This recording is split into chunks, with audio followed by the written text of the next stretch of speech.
Work at height. ఒక చిన్న ఇంటి నిర్మాణం నుండి ఒక మెగా కన్స్ట్రక్షన్ వరకు అన్నింటిలో ఇన్వాల్వ్ అయి ఉన్న ఒక యాక్టివిటీ వర్క్ ఎట్ హైట్. మన రోజువారీ జీవితంలో కూడా మనం వర్క్ ఎట్ హైట్లో ఇన్వాల్వ్ అవుతాము. ప్రపంచంలో కార్మికులు ఎక్కువగా గాయాల పాలవటానికి ఈ యాక్టివిటీ ఒక కారణం. సరైన సేఫ్టీ ప్రికాషన్స్ లేకపోతే ప్రాణాలు కూడా కోల్పోయే ఒక ప్రమాదకరమైన యాక్టివిటీ వర్క్ ఎట్ హైట్. ఈ వర్క్ ఎట్ హైట్ యాక్టివిటీ గురించి పూర్తి ఇన్ఫర్మేషన్ ఈ వీడియోలో డిస్కస్ చేద్దాం. ఫ్రెండ్స్, నా ఛానల్ని మరింత సక్సెస్ఫుల్గా రన్ చేయడానికి మీ సలహాలు సూచనలు కామెంట్ బాక్స్లో రాయండి. అలాగే ఈ ఛానల్ని ఎక్కువ మందికి షేర్ చేసి అందరికీ హెల్త్ అండ్ సేఫ్టీ నాలెడ్జ్ని అందించండి. Welcome to my channel health and safety Telugu tutorials. Work at height అంటే ఏమిటి? దీన్ని సులభంగా చెప్పాలంటే భూమి మీద నుండి కొంత ఎత్తులో చేసే ఎలాంటి పన్నైనా వర్క్ ఎట్ హైట్గా పరిగణిస్తారు. ఒక కుర్చీ మీద నిల్చుండి పనిచేసే ఎత్తు నుండి ఒక పెద్ద బిల్డింగ్ కన్స్ట్రక్షన్ ఎత్తు వరకు ఏదైనా సరే వర్క్ ఎట్ హైట్గానే పరిగణిస్తారు. ఇంటి సీలింగ్ మీద పనిచేయడం, పెద్ద పెద్ద టవర్స్ మీద పనిచేయడం, బిల్డింగ్ కన్స్ట్రక్షన్ టాప్లో పనిచేయడం, బిజినెస్ హోర్డింగ్స్ మీద పనిచేయడం, స్కాఫోల్డింగ్స్ మీద, లేడర్స్ మీద, మొబైల్ ఎక్విప్మెంట్ వర్కింగ్ ప్లాట్ఫామ్ మీద, వెజల్స్, టవర్స్, ట్యాంక్స్, ఎక్స్చేంజెస్ మీద పనిచేయడం మొదలైనవి. ఓషా యొక్క స్టాండర్డ్స్ ప్రకారం 1.8 మీటర్స్ కన్నా ఎక్కువ హైట్లో పనిచేస్తే అది వర్క్ ఎట్ హైట్గా పరిగణిస్తారు. ఫుల్ సేఫ్టీ ప్రికాషన్స్ ఫాలో అవ్వాల్సి ఉంటుంది. ఒకవేళ ఫుల్ సేఫ్టీ ప్రికాషన్స్ ఫాలో అవ్వకపోతే అది సేఫ్టీ బ్రీచ్గా పరిగణిస్తారు. వర్క్ ఎట్ హైట్ చాలా ప్రమాదకరమైన యాక్టివిటీ. కేవలం కాళ్ళు, చేతులు, నడుము విరగటం మాత్రమే కాకుండా తలకు గాయాలవ్వటం, వెన్నుపూస దెబ్బతిని జీవితాంతం మంచాన పడటం, ప్రాణాలు కోల్పోవడం కూడా జరగవచ్చు. కాబట్టి దీని యొక్క హజార్డ్స్ గురించి మనం పూర్తిగా అవగాహన కలిగి ఉండటం చాలా అవసరం. వర్క్ ఎట్ హైట్ హజార్డ్స్ గురించి డిస్కస్ చేద్దాం. Falling of people. కార్మికులు ఎత్తు నుండి పడిపోవడం. ఒక కార్మికుడు ప్రాణాలు పోవడానికి ఎక్కువగా కారణమయ్యే ఒక హజార్డ్ ఇది. ముఖ్యంగా కన్స్ట్రక్షన్ ఇండస్ట్రీలో కార్మికులు ఎక్కువగా వర్క్ ఎట్ హైట్లో పనిచేస్తున్నప్పుడు క్రిందకి పడిపోవడం జరుగుతుంది. దీనికి చాలా కారణాలు ఉంటాయి. Poor access and egress. నడవటానికి, మీదకు వెళ్ళటానికి సరైన మెట్లు, నిచ్చెనలు, దారులు లేకపోవడం. Unguarded edges.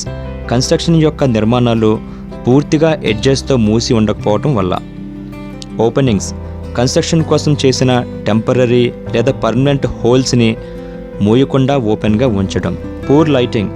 సరైన వెలుతురు లేకపోవడం. Fragile roofs. బలహీనమైన పైకప్పులు. కార్మికులు పనిచేసే రూఫ్ లేదా సీలింగ్ బలహీనంగా ఉంటే అవి పగిలి కార్మికులు కిందకు పడి ప్రమాదానికి గురయ్యే అవకాశం ఉంటుంది. Falling of objects. Work at height నుండి కేవలం మనుషులు మాత్రమే కాకుండా వారు ఉపయోగించే టూల్స్, పనిముట్లు కూడా కిందకు పడి అవి కింద పనిచేసే కార్మికులను గాయపరుస్తాయి లేదా ప్రమాదానికి గురి చేస్తాయి. Tool box kits, wrenches, spanners and other tools and objects కిందకు పడే అవకాశం ఉంటాయి. కార్మికులు హెల్మెట్ కనుక వాడకపోతే వారి తలకు తీవ్రమైన గాయాలు అవుతాయి. Slipping hazard. జారిపోవడం. ఏదైనా ఒక కెమికల్ మీద కాలు వేయడం వల్లనో లేదా ఒక టూల్ మీద కాలు వేయడం వల్లనో కొన్నిసార్లు కార్మికులు కిందకు పడి గాయాలు పాలవుతారు. Tripping hazards. ఏదైనా ఒక వస్తువు అడ్డంగా రావటం వల్ల లేదా ఒక ఎలక్ట్రికల్ కేబుల్ అడ్డంగా రావడం వల్లనో మనం కిందకి పడిపోవడాన్ని ట్రిప్పింగ్ అంటారు. కన్స్ట్రక్షన్ ఇండస్ట్రీలో ట్రిప్పింగ్ కూడా ఎక్కువగా జరుగుతూ కార్మికులు గాయాలు పాలవుతుంటారు. Structural collapse. కార్మికులు పనిచేసే స్ట్రక్చర్స్ అంటే స్కాఫోల్డింగ్స్, లేడర్స్ మరియు mobile equipment working platforms mechanical failures వల్లనో లేదా ఎక్స్ట్రీమ్ వెదర్ కండిషన్స్ వల్లనో లేదా మరేదైనా కారణం వల్లనో సడన్గా కొలాప్స్ అయ్యే అవకాశం ఉంటుంది. దీనివల్ల worker injuries, property damage and structural damage కూడా జరుగుతూ ఉంటుంది. Electrical hazards. ఇది కూడా చాలా ముఖ్యమైనది. భూమి నుండి ఎత్తు వరకు వెళ్ళి పనిచేసే కార్మికులకు ఎలక్ట్రికల్ వైర్స్కి దగ్గరగా పనిచేయవలసి ఉంటుంది. అటువంటప్పుడు సరైన ఎలక్ట్రికల్ సేఫ్టీ మెజర్స్ లేకపోతే కేవలం పనిచేసే వ్యక్తి మాత్రమే కాకుండా అందరికీ ప్రమాదం ఏర్పడుతుంది. Extreme weather conditions. ఎక్కువ ఎత్తులో పనిచేసేటప్పుడు విపరీతమైన గాలి, వేడి లేదా దుమ్ము వలన కార్మికులకు చాలా ప్రమాదాలు ఏర్పడుతుంటాయి. అలాగే వర్షాలు మరియు ఉరుముల వల్ల కూడా కిందకు పడిపోయే అవకాశం ఉంటుంది. పని ప్రారంభించడానికి ముందు రిస్క్ అసెస్మెంట్ మరియు జేహెచ్ఏల ద్వారా మొత్తం రిస్క్ మరియు కాన్సిక్వెన్సెస్ని క్యాలిక్యులేట్ చేసి హజార్డ్స్ అన్నిటినీ ఎలిమినేట్ చేసి రిస్క్ లెవెల్ని తగ్గించి ఆ తర్వాత పని ప్రారంభించాలి. ఇక control measures. Work at height చిన్నదైనా పెద్దదైనా ఏదైనా సరే పూర్తి సేఫ్టీ మెజర్స్ని తీసుకున్నాకే పని ప్రారంభించాలి.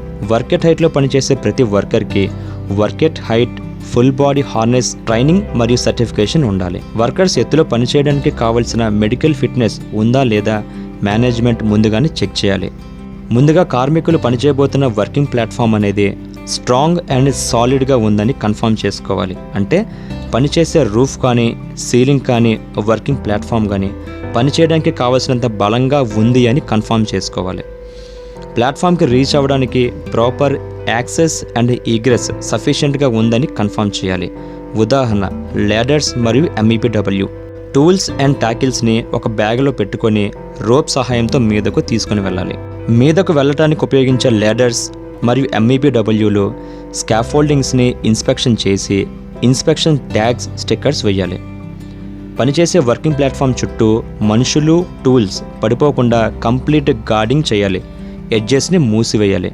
వర్కర్స్ ఎల్లప్పుడూ వర్క్ ఎట్ హైట్లో ఫుల్ బాడీ హార్నెస్ లేదా ఫాల్ అరెస్టర్ సిస్టమ్ని ఖచ్చితంగా ఉపయోగించాలి. పనిచేసే ప్లాట్ఫామ్లో ఎటువంటి ఓపెనింగ్స్ ఉన్నా వాటిని టెంపరీగా లేదా పర్మనెంట్గా క్లోజ్ చేయాలి. పనిచేయడానికి కావలసిన ఫుల్ లైటింగ్ ప్రొవైడ్ చేయాలి. టూల్స్ మరియు వర్కర్స్ ఒకవేళ కిందకు పడిపోకుండా రక్షించే సేఫ్టీ నెట్స్ని ఖచ్చితంగా యూజ్ చేయాలి. స్లిప్పింగ్కు కారణమయ్యే ఎలాంటి కెమికల్స్ అయినా లిక్విడ్స్ అయినా పనిచేసే ప్లాట్ఫామ్ మీద లేకుండా అవాయిడ్ చేయాలి లేదా ఫుల్ హౌస్ కీపింగ్ చేయాలి. ప్రాపర్ స్టోరింగ్ అండ్ స్టాకింగ్ ద్వారా ట్రిప్పింగ్ హజార్డ్స్ని మనం కంట్రోల్ చేయవచ్చు. స్ట్రక్చరల్ కొలాప్స్ జరగకుండా వాటిని ప్రాపర్గా ఇరిక్ట్ అయ్యేలా చూడాలి. స్ట్రాంగ్ అండ్ సాలిడ్గా ఉండేలా చూడటం, ఇన్స్పెక్షన్ అండ్ మెయింటెనెన్స్ ఉండేలా చూడటం అవసరం. అలాగే ఒకవేళ స్ట్రక్చరల్ కొలాప్స్ అయ్యే అవకాశాలు ఉంటే చుట్టుపక్కల ఉన్న వర్కర్స్ అండ్ స్ట్రక్చర్స్ని సేఫ్గా ఉండేలా జాగ్రత్త వహించాలి. వర్కింగ్ ప్లాట్ఫామ్ చుట్టూ తిరిగే మొబైల్ ఎక్విప్మెంట్స్ అండ్ వెహికల్స్ ప్లాట్ఫామ్ని గుద్దకుండా ప్లాట్ఫామ్కి బ్యారికేషన్ సైనేజెస్ ప్రొవైడ్ చేయాలి. అలాగే కదిలే ఎక్విప్మెంట్స్ అండ్ వెహికల్స్కి కంపల్సరీగా ఫ్లాగ్మెన్ని ప్రొవైడ్ చేయాలి. ఎక్స్ట్రీమ్ వెదర్ కండిషన్స్లో వర్కర్స్ అసలు పని చేయకుండా జాగ్రత్త తీసుకోవాలి. కన్స్ట్రక్షన్ పైనుండి డెబ్రీస్ కింద పడకుండా డెబ్రీస్ షూట్ని యూజ్ చేయాలి.